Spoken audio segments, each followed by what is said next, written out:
आप देख रहे हैं अपना पसंदीदा चैनल पीआर इंडिया न्यूज। मैं हूं आपके साथ आलोक तिवारी। तो आइए नजर डालते हैं आज की खास खबरों पर। अदालतों में मुकदमों का बोझ कम हो और लोगों को तारीख पर तारीख का इंतजार न करना पड़े, इसीलिए राष्ट्रीय लोक अदालत का आयोजन होता है। आजमगढ़ में भी यह सार्थक पहल हुई आज दीवानी कचहरी के हॉल ऑफ जस्टिस में। जी हां, आज लोक अदालत का शुभारंभ दीवानी न्यायालय के हॉल ऑफ जस्टिस में जिला जज माननीय दिनेश चंद तथा प्रधान पारिवारिक न्यायाधीश लालता प्रसाद ने मां सरस्वती के चित्र पर माल्यार्पण और दीप प्रज्वलन से किया।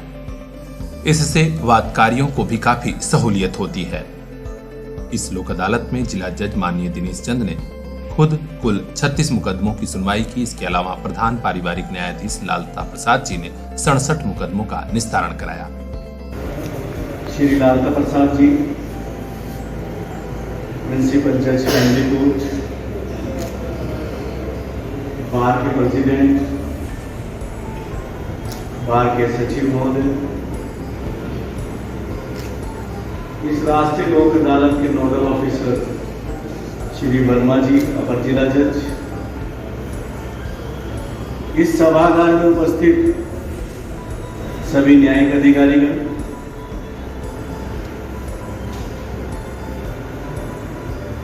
डीएलएसए की सेक्रेटरी सुश्री अनीता जी,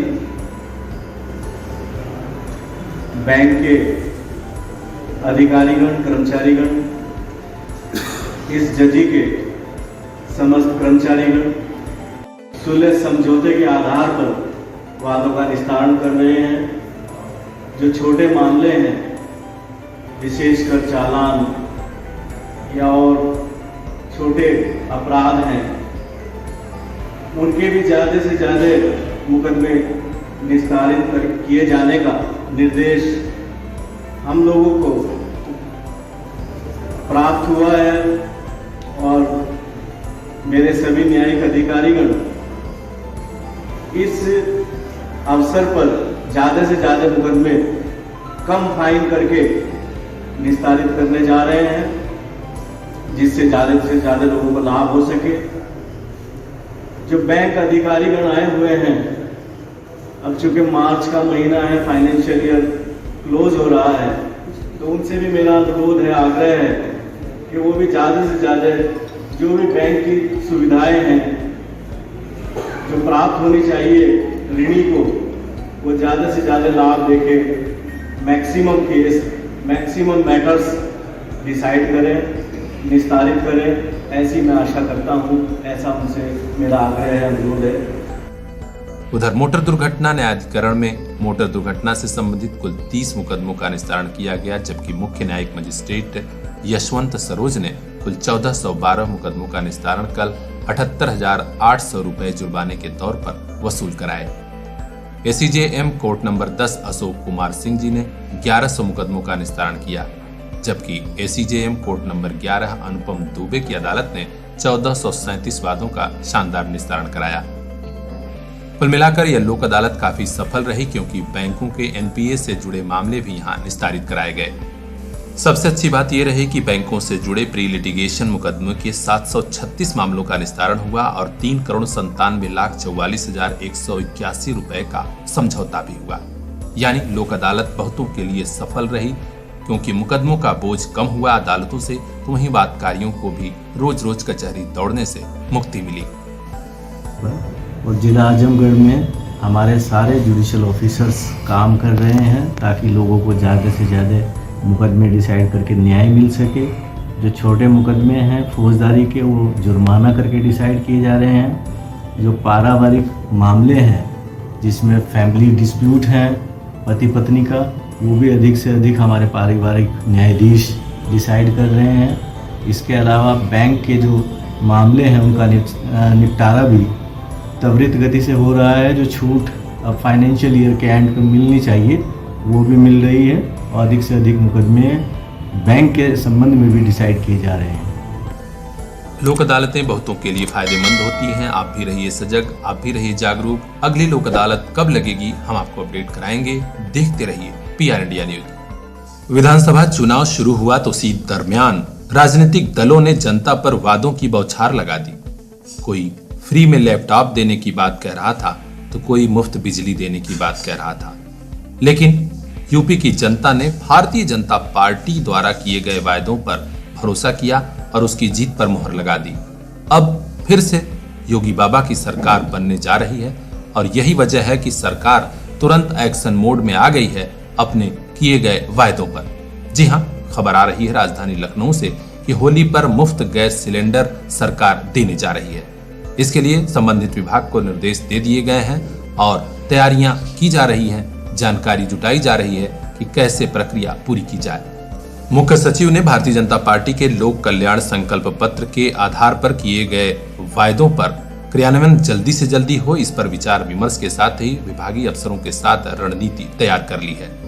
60 वर्ष से अधिक उम्र की महिलाओं को सार्वजनिक परिवहन में मुफ्त यात्रा भी दी जानी है, यह भी वायदा योगी जी ने किया था। इसके अलावा कॉलेज जाने वाली मेधावी छात्राओं को स्कूटी भी दिया जाना है। इस पर भी मंथन शुरू हो गया है और जल्द ही प्रस्ताव मांगे जाएंगे जिससे कि यह सारे वायदे पूरे किए जा सकें। ब्यूरो चीफ विक्रांत राव की खास report, PR India news. Azamgarh में आज लगी राष्ट्रीय लोक अदालत में बड़ी संख्या में वादकारियों को लाभ मिला, क्योंकि अब उनके सिर से मुकदमों का बोझ हट गया। सुलह समझौते के आधार पर कई मामलों का निस्तारण हो गया। इसी कड़ी में जिला आयोग यानी उपभोक्ता से जुड़े जिला आयोग फोरम में राष्ट्रीय लोक अदालत का शानदार आयोजन हुआ, जिसमें 9 वादों के सापेक्ष 6 का निस्तारण किया गया। इस बारे में फोरम के गिरजा सुवन पांडे ने पीआर इंडिया न्यूज को बताया कि 6 मामलों का निस्तारण करते हुए कुल 4,33,302 रुपए का याचिकाकर्ताओं को लाभ भी हुआ है। ऐसे में यह लोक अदालत वाकई अच्छी रही। ब्यूरो चीफ आनंद गुप्ता की खास रिपोर्ट, पीआर इंडिया न्यूज। विश्व की कई बड़ी बैडमिंटन प्रतियोगिताओं में निर्णायक की भूमिका निभाकर आजमगढ़ को अलग और खास पहचान दिलाने वाले अजिंदर राय ने एक और शानदार सफलता हासिल की है। जी हां, हाल ही में उन्हें दुबई पैरा बैडमिंटन इंटरनेशनल 2022 की प्रतियोगिता हेतु बैडमिंटन एशिया कॉन्फेडरेशन की तरफ से निर्णायक नामित किया गया है। यह जानकारी जिला बैडमिंटन संघ के अध्यक्ष डॉक्टर कीर्ति राय और सचिव डॉक्टर पीयूष कुमार सिंह ने वर्ल्ड बैडमिंटन फेडरेशन के इवेंट ऑफिसर सेलेना लिम के हवाले से दिया है। जी हां, जानकारी मिली है कि यह प्रतियोगिता यूनाइटेड अरब अमीरात में 23 से 29 मई 2022 के बीच आयोजित की जाएगी। इसमें दुनिया भर के नामचीन देशों, खासकर भारत के भी सुविख्यात खिलाड़ी प्रतिभाग करेंगे। डॉक्टर पीयूष ने मीडिया को बताया कि श्री राय के लिए यह पहला अवसर है जब वह किसी विश्व स्तरीय पैरा बैडमिंटन में निर्णायक की भूमिका निभाएंगे। अजिंदर राय के मनोनयन से एक तरफ जहां जनपद के खेल प्रेमियों में हर्ष का माहौल है, वहीं उनकी इस सफलता पर बधाई देने वालों का भी तांता लगा हुआ है। खासकर मंडलायुक्त विजय विश्वास पंत, जेडी योगेंद्र कुमार सिंह, डाइट प्रधानाचार्य अमरनाथ राय, बेसिक शिक्षा अधिकारी अतुल कुमार सिंह, खंड शिक्षा अधिकारी नगर सुश्री रविता राव, डॉक्टर सीके त्यागी, कृष्णकांत मिश्र, डॉक्टर के राय, पुनीत राय समेत अन्य खेल प्रेमियों ने भी उन्हें बधाई दी है। सियासत के संग्राम में हार जीत के लम्हे तो खूब देखे जाते हैं, लेकिन सियासत में ऐसा लम्हा कम ही देखने को मिलता है जब कोई चुनाव हार कर भी आवाम के दिलों को जीत ले। जी हाँ, यही वो खास शख्सियत हैं जनाब शाह आलम गुड्डू जमाली। महज 2 दिन पहले जब विधानसभा चुनाव के रिजल्ट का ऐलान हो रहा था तो कई सीटों पर कई उम्मीदवार हारे। वे खिड़की और दरवाजे बंद कर नफा नुकसान तौल रहे हैं, लेकिन आप देख सकते हैं मुबारकपुर विधानसभा के अब तक विधायक रहे शाह आलम गुड्डू जमाली उसी पुरखुलूस अंदाज और गर्मजोशी से मुबारकपुर के अवाम के बीच खड़े हैं। खासकर उन लोगों के साथ खड़े हैं जिन्हें मदद की जरूरत है। आज शाम उन्होंने मुबारकपुर की बड़ी अर्जेंटी के पास कार्यालय पर 4 लाख रुपए की लागत से आए ट्राईसाइकिल और ठेले का वितरण किया। उन्होंने कहा कि शुक्रगुजार हूं यहाँ के लोगों का जिन्होंने मुझ पर इतना प्यार दिया है।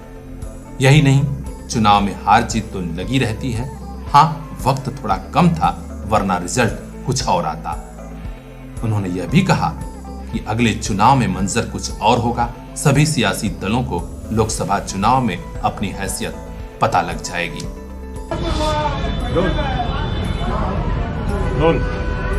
आज आपके मुबारकपुर विधानसभा के लोगों को आपकी तरफ से रिक्शा साइकिलें कुछ बांटी गई है, इसके पीछे क्या उद्देश्य है? देखिए, मैं हमेशा मानता हूँ कि चूँकि अब ये एक ज़मीनी हकीकत है कि सरकार जितने वादे करती है नौकरियां तो दे नहीं पाती है।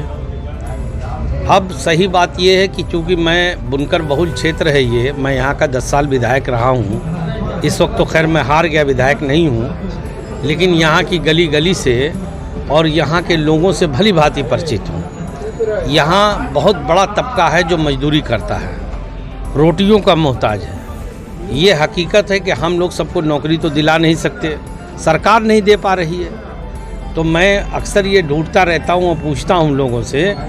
लोग कहते हैं जैसे ठेला मिल जाए तो हम 500 रुपया, 800 रुपया, 1000 रुपया, 400 रुपया कमा लेते हैं। तो उसी क्रम में मेरी ऐसी कोशिश रहती है हमेशा, शुरू से, आज से नहीं, ज़माने से, कि मैं ये करता हूँ कि मैं कुछ ठेला बेला, रिक्शा विक्शा लोगों को देता रहता हूँ। मान लीजिए मैंने 100 लोगों को दे दिया, 200 लोगों को दिया, तो कुछ इतने परिवार तो चलेंगे। कुछ ट्राई साइकिल तो इसलिए कि वो बेचारे हैंडीकैप्ड हैं, ऊपर वाले की मर्ज़ी है, तो हम लोग इसलिए देते हैं कि उनकी मदद हो जाए। ये कार्यक्रम उसी क्रम में था। और मैं एक बात विशेष तौर से आपके माध्यम से मुबारकपुर की जनता को और जनपद की जनता को ये पहुंचाना चाहता हूं कि शाह आलम गुड्डू जमाली ज़बानी बात नहीं करता, करके दिखाता है। मैंने हमेशा कहा कि मैं नेता बाद में हूँ, पहले एक सोशल वर्कर हूँ, और सोशल वर्कर सामाजिक कार्य करने के लिए विधायक, MP, MLA होना कोई बहुत ज़रूरी नहीं है। मैं हमेशा इस बात को मैंने मंचों से भी कहा है, अपने भाषणों और स्पीच में भी कहा है कि समाज के हर उस आदमी की ये जिम्मेदारी है जो ये समझता है कि मैं समृद्ध है, अपनी ज़रूरत पूरी करके कुछ समाज के लिए कर सकता है। इसके लिए किसी MP, MLA का टैग लगना बहुत ज़रूरी नहीं है। जनता का जो मैंडेट है हम उसको स्वीकारते हैं। हमने अपनी हार मान ली, उसके बावजूद भी मैं जनता का एहसानमंद हूँ, हमेशा एहसानमंद रहूँगा। 15 दिन के अंदर जनता ने मुझे अच्छा एक रीज़नेबल मत दिया है। और मैं ये आपको बता दूं कि मैं सिर्फ मुबारकपुर ही नहीं बल्कि पूरी आजमगढ़ की जनता का एहसानमंद हूँ कि हर तरफ से मुझे मोरल सपोर्ट था। मैं सिर्फ 15 दिन चुनाव लड़ा, 15 दिन चुनाव लड़ा, हार गया। रणनीति क्या है सर? आगे की रणनीति, अब जाहिर सी बात है, देखो राजनीति तो एक बीमारी है जिसको लग जाती है, छूटती नहीं है। क्या MIM से रिश्ता बना रहेगा? बिल्कुल बना रहेगा, बिल्कुल बना रहेगा। मैं MIM का मजबूत सिपाही हूँ। और इस वक्त तो जो आप लोगों को लग रहे हैं नतीजे को लेकर के, वो इसलिए लग रहा है कि भाई 15 दिन में चुनाव लड़े, अब पार्लियामेंट में दिखाएंगे अपनी ताकत को। MIM 99% जगह जमानत जब्त हो, केवल आप ही की जमानत। कोई बात नहीं, जहाँ जब्त हुई होगी, मैं उस पर कोई टिप्पणी नहीं करता। मैं अब 15 दिन में लड़ करके मैं यहाँ तक पहुँच सकता हूँ, विपरीत स्थितियों में पहुँच सकता हूँ। आप लोगों को सारी चीज़ें मालूम है ना, कोई चीज़ छिपी नहीं है। मैं बनावटी कोई बात नहीं कहता, ग्राउंड रियलिटी कहता हूँ। मात्र अरे भाई एक दिन तो पूरा पर्चा दाखिला करने में ही चला गया। तो अगर इफ़ेक्टिवली हम जोड़ा जाए 15 नहीं तो 17-18 दिन होंगे। अब तो सालों हैं। अगर मान लीजिए यहाँ की सीट छोड़ के करहल रखी जाती है तो फौरन चुनाव, मैं कल चुनाव मैदान में कूदने को तैयार हूँ। और अगर नहीं रखी जाएगी तो जब ये 2 साल बाद हो, 2 साल तो मेरे लिए बहुत है। मुबारकपुर की जनता ने आज जिस अंदाज में शाह आलम गुड्डू जमाली को प्यार दिया, उसे देख यही लगा इस बार चुनाव में निर्वाचन आयोग की सर्टिफिकेट भले न मिल पाई हो, लेकिन यह बात साबित हो गई कि गुड्डू जमाली मुबारकपुर के विधायक थे, विधायक हैं और विधायक रहेंगे। आलोक तिवारी की खास report, PR India news. Mobile लेना है तो सोचिए मत, सीधे चले आइए Shri Balaji telecom, civil line चौराहा, कोयरी पोखरा के समीप, आजमगढ़। हम दे रहे हैं आपको मोबाइल पर फाइनेंस की सुविधा। आधार कार्ड लेकर आइए, बगैर पूरा पैसा दिए मोबाइल लेकर जाइए। तो सोचिए मत, संपर्क कीजिए 8400776054। आपके सपनों वाली मोबाइल का खास showroom Shri Balaji telecom, civil line चौराहा, आजमगढ़।